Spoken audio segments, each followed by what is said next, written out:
welcome to the festival. We're very lucky and glad we both have you. We're having you, and lucky to be screening your film, The BURITI Flower.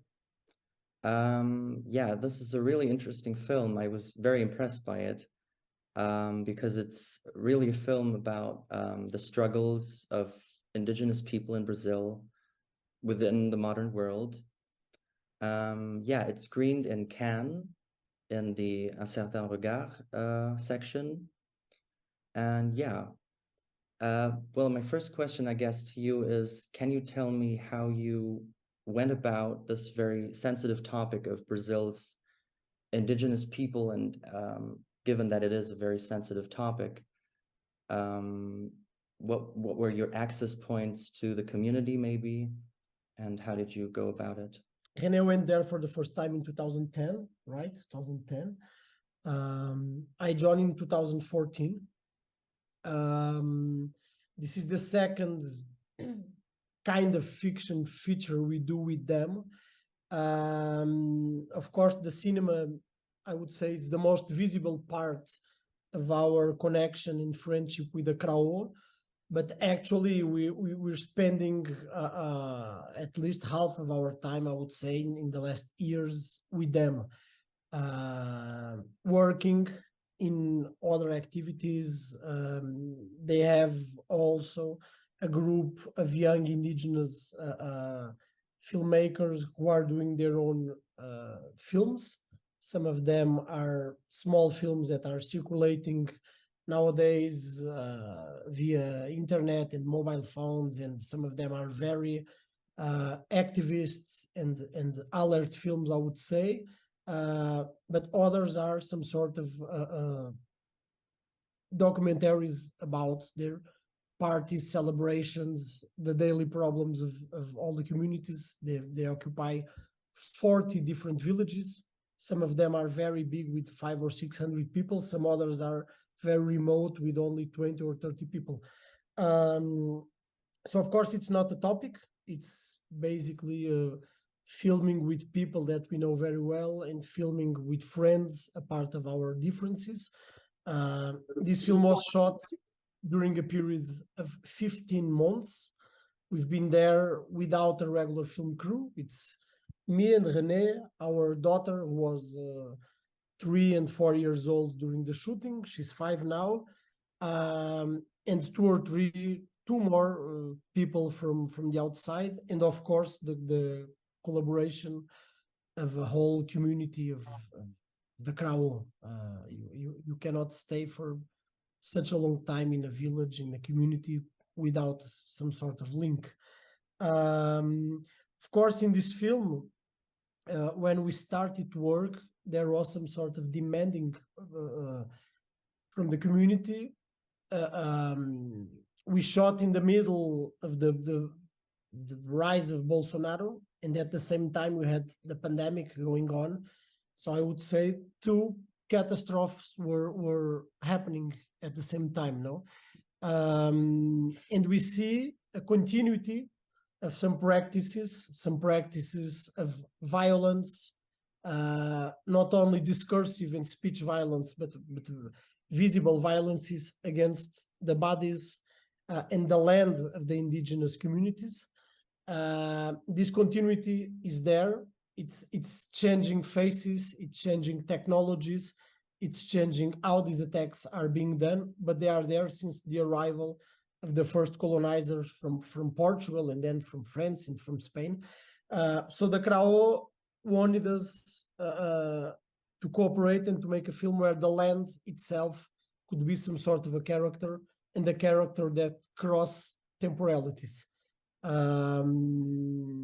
So of course the film is very embedded by the spirit of these terrible years of Bolsonaro. Things were happening all the time.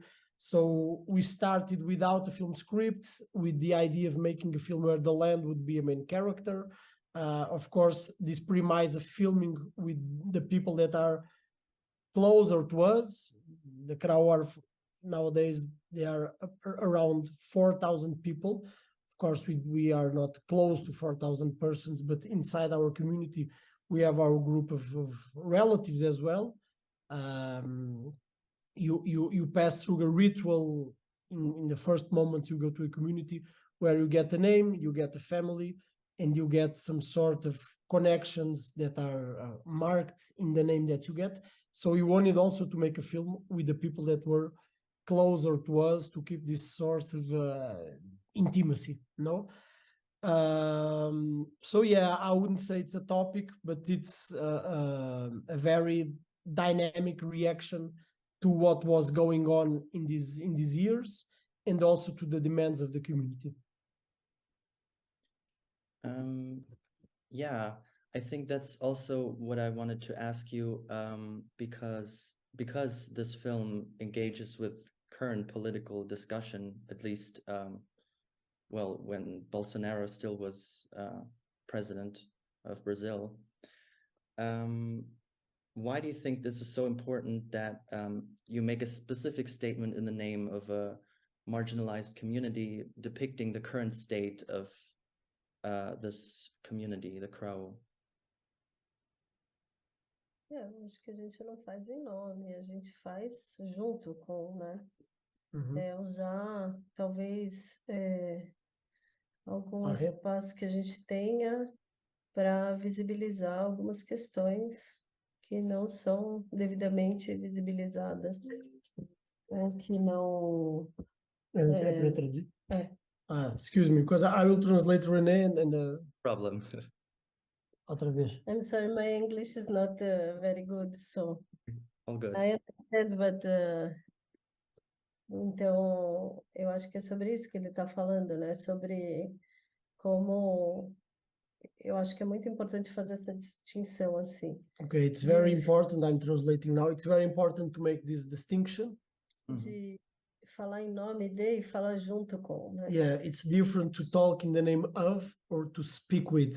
A gente se posiciona nesse lugar de falar junto com, porque esse outro lado do nosso trabalho, que é o menos visível, We put ourselves in this place where we don't feel legitimate to speak in the name of, but we feel that the film is a possibility of speaking with. A partir de uma escuta sensível, a gente tem a capacidade de elaborar um discurso que possa sair para fora. Starting from a position where we are in some sort of sensitive listening and permanent listening, we can elaborate um discurso que possa sair para fora e que possa funcionar, extravasar para dentro. Yeah. Né? Então, falar um pouco dessa ideia de como a gente, nesse transpasso de tradução, nesse trabalho de tradução, a gente consegue, a partir dessa escuta, mostrar essa realidade e tocar essa realidade de uma maneira, não sei, talvez falar um pouco desse lugar de privilégio que a gente tem, né? So we starting from this point of spending long times and knowing very well who we are filming, speaking with more than speaking in the name of, we try to put ourselves in a position where the film can have some sort of double possibility. It can be a film that works inside the communities, not only the Krahô, but other indigenous communities of Brazil and abroad as well. But at the same time, having a film that on the other side of the channel, let's say, it can echoes to other places, to big cities, to European countries as well, to TVs, to film festivals. I mean, to make a film that can also touch people who are not connected at all with the reality of the community and the reality of the land. Os Krahô nunca precisaram de ninguém para falar por eles, porque eles estão resistindo desde a invasão europeia. The Krahô never needed no one, especially not white people, to speak in the name of, because they are resisting for thousands of years, keeping the land, especially in the last 5 centuries. Mas à medida que esse cerco vai se fechando, que as comunidades vão ficando cada vez mais encarceradas pelas comunidades ao redor, que são comunidades não indígenas. But of course, there is some sort of siege, which is the agro-business, as we call it in Brazil, which is the farmers, the big soya companies who are making some sort of siege around the indigenous lands, who are actually the only lands in Brazil who are really protected and keeping the ecosystems alive. So as this siege, this circle closes, É óbvio que eles precisam buscar novas formas de aliança. of course, as this siege closes, they need historically to search and to look for new alliances and new forms of struggling. E eu acho que o cinema ocupa também esse lugar como uma nova e potente forma de aliança. Cinema can also occupy this place as a new or a recent